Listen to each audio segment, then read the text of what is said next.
Let's bring in three colleagues now from the Parliamentary Press Gallery. Tonda MacCharles is a reporter with the Toronto Star. Joël-Denis Bellavance is the Parliamentary Bureau Chief for La Presse. And John Ivison is a columnist with the National Post and Parliamentary Bureau Chief for Post Media. Good to see you all. Tonda, let's talk about the new gun control proposals from the federal government. The Prime Minister couldn't convince the provinces and municipalities to invoke a handgun ban, so he's come up with a handgun freeze. And what's the line you think the Prime Minister is trying to walk with these measures, and claiming he isn't after law-abiding gun owners, but just trying to curb down on gun crime?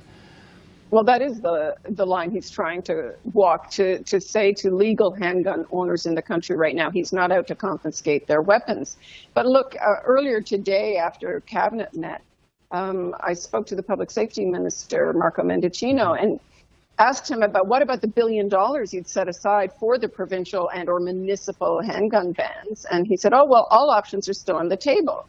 And so when we tried to clarify that, he actually said, yes, they have not taken the idea that if a province or a municipality wants to ban handguns in their jurisdiction, that's still open. That seems to be a very confusing message right now, because the fact is that creates the patchwork that the gun control advocates didn't want. But look, in the whole package, there are some contradictions, but there are some new measures that even gun control advocates say are a big step forward in the right direction, including that freeze on the sale or purchase or transfer or importation of handguns to individuals. So they like that. The Conservatives say they're targeting entirely the wrong problem, that the root cause is the flow of illegal guns at the border. And in that respect, this bill, I think, tries to say it's acting tough, but it remains to be seen. One of the things that the minister is pointing to, not just the increased penalties for drug trafficking or the ability to bar, say, people from entry if they have gun trafficking on their record, but the ability to wiretap and prevent it from happening, to listen in and eavesdrop on conversations. So giving more powers to police to combat it. We'll see if that works. John, what are your thoughts on what's been Liberals? Well, I remember writing about this a month ago, and the ban or the freeze was not in the bill. And the emphasis was very much on persuading provinces to come on board, excuse me, as they had campaigned on in the election, because obviously this was not in their election campaign.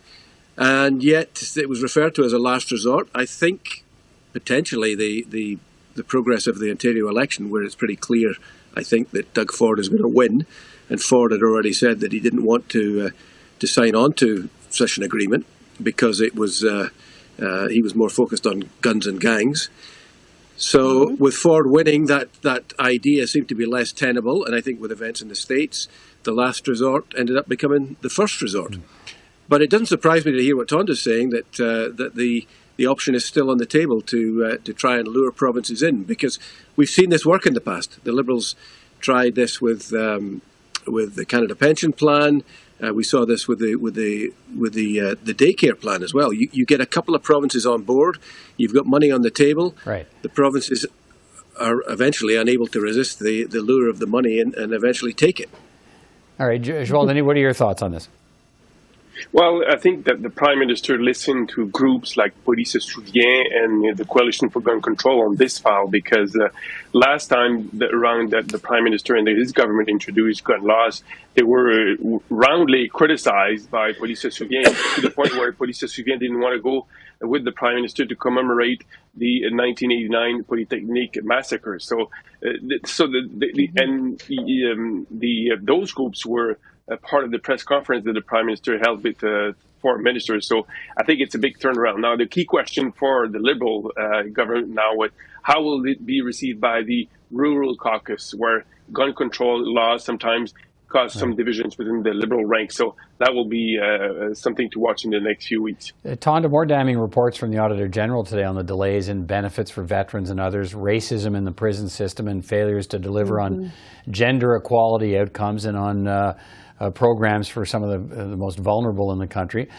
We saw some pushback from the government on that, but we saw an openly venting AG about her frustrations about slow progress. And I guess, is she undermining key government narratives here about who this government claims to be looking out for, and how big of a problem could that be for the government? Well, her report is definitely, and the findings of her teams are definitely challenging for this government because they go against the narrative, right? The government says it's trying to act on all these things. And when one of the ministers today was challenged about, you're not the feminist government or the progressive government you claim to be for the findings. They were very touchy on it.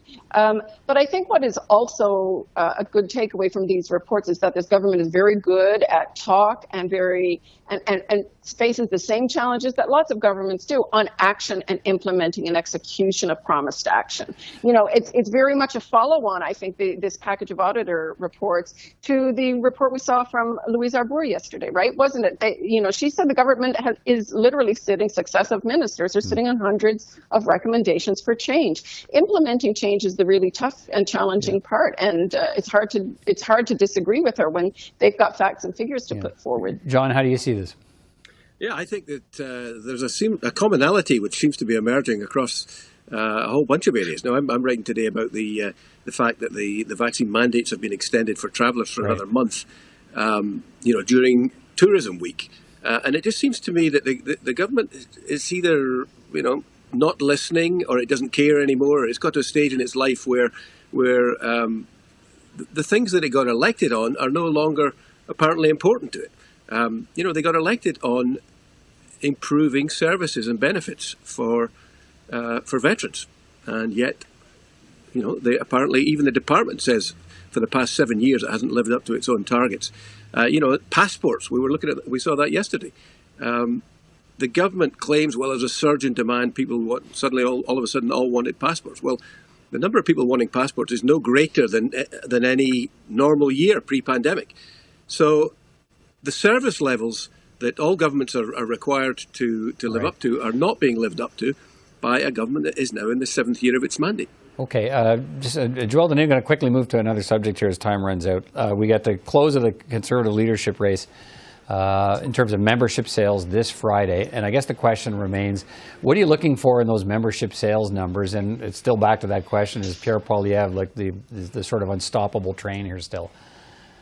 Well, Mr. Poilievre is still the presumed frontrunner in this race, and we'll see how many membership cards each camps have sold, and whether the 3 debates we saw over the last month, whether those debates influence the number of cards that were sold for memberships. So that's an interesting, and we've seen polls that should be worrisome for Mr. Poilievre. Yes, he's still in front. The other candidates have to do some catching up, but some people who bought Conservative membership cards to vote for him have switched their minds since the debates were held. So how deep is that factor? That remains to be seen, but it will be an indication of the strength of all the camps with the membership card sale ending this week. Tonda, got 30 seconds each for you and John here. What are you watching for when these numbers come out?